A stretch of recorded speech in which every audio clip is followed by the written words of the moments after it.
আমাদেরকে এই ধরনের আর্টিস্ট ফ্যাসিলিটিস কার্ড দিয়ে যদি আমাদেরকে হেল্প করে তাহলে আমাদের শিল্পীদের এখনকার মানে রানিং যে প্রবলেমটা সেটা কিছুটা লাঘব হবে। কারণ হচ্ছে ফুলের মালা তো যারা পরে তারা সার্থক মানুষ। আমি তো শুরু করলাম আর তো এখনো সার্থকতা পাইনি। শপথ নেওয়ার পর প্রতিক্রিয়া হচ্ছে যেভাবে সবাই ফুল দিয়ে শুভেচ্ছা জানিয়েছে, এরকম শপথ গ্রহণের পরবর্তী এরকম অনুষ্ঠান মনে হয় আমি আর দেখিনি। আমি ফিল্মে এই প্রথমে এরকম সবাই স্বতঃস্ফূর্ত ফুল দিয়ে শুভেচ্ছা জানিয়েছে। তবে ফুলটা গ্রহণ করেছে ঠিকই, কিন্তু কাদের উপরে যে চাপটা সে চাপটা রয়ে গেছে। কারণ চলচ্চিত্রের এই সংকট সময়ে এই দায়িত্ব আমি পেয়েছি, আমার ভোটার আমাকে দিয়েছে।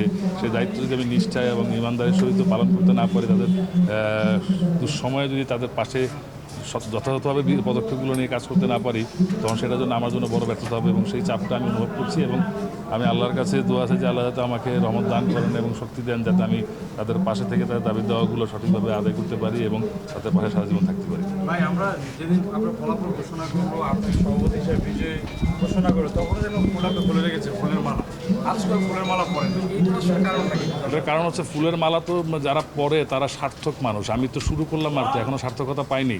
যেদিন আমি সার্থক হব সেদিন ফুলের মালা পাবো।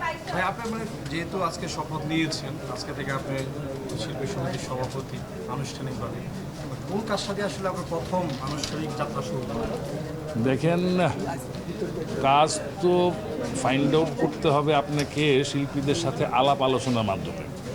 সো প্রথম মাসটা আমি চিন্তা করেছি যে মেজরিটি সংখ্যক শিল্পী যারা এখন কর্মহীন আছেন তাদের সাথে আমি বসবো, কথা বলবো এবং তাদের যে সংকটটা সেটা প্রথমে শুনবো। তারপরে কর্মপন্থা আমার ঠিক করা আছে আগে থেকেই একটা, যেটা আমি নিজে উপলব্ধি করেছি এতদিন।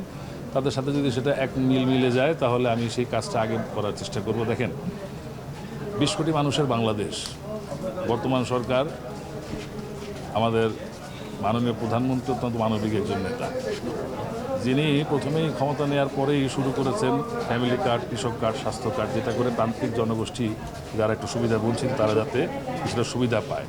তো এই 20 কোটির মধ্যে আমার শিল্পীরা পূর্ণ সদস্য এবং সহযোগী সদস্য মিলিয়ে মাত্র 1000-এর মতো।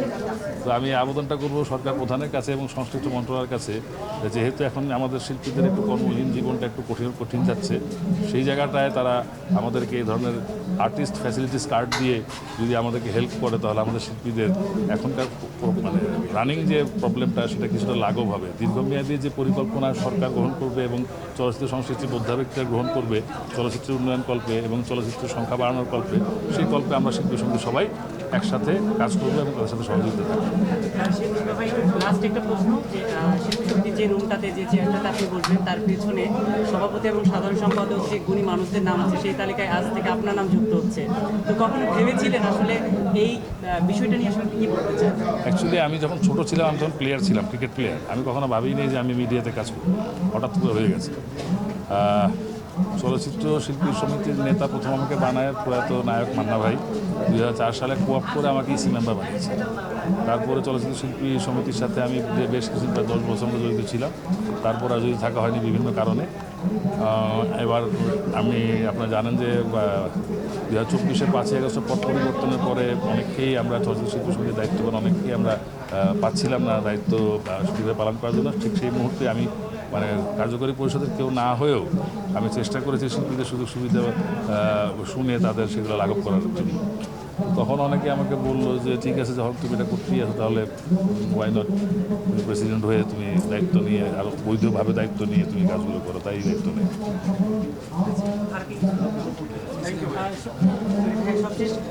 মান্না ভাইয়ের ভক্তদের উদ্দেশ্যে কি বলবেন, যেহেতু মান্না ভাই আপনাকে এখানে নিয়ে এসেছেন? মান্না ভাইয়ের ভক্তদের উদ্দেশ্যে বলবো, মান্না ভাই যখন ছিল তখন চলচ্চিত্র অনেক সমৃদ্ধ ছিল। আজকে মান্না ভাই নাই, তাই বলে আপনার ছবি দেখবেন না, সিনেমা হলে যাবেন না, তা কিন্তু ঠিক নাই। তা মান্না ভাইয়ের আপনার কষ্ট পাবে। তার রেখে যাওয়া তার প্রিয় এফডিসি, তার প্রিয় চলচ্চিত্র আগের মতো মুখরিত করার জন্য আপনারা সিনেমা হলে যান, সিনেমা দেখেন, আমরা বেশি বেশি সিনেমা বানাবো, আপনারা বেশি বেশি সিনেমা দেখবেন। ধন্যবাদ। আসসালামু আলাইকুম।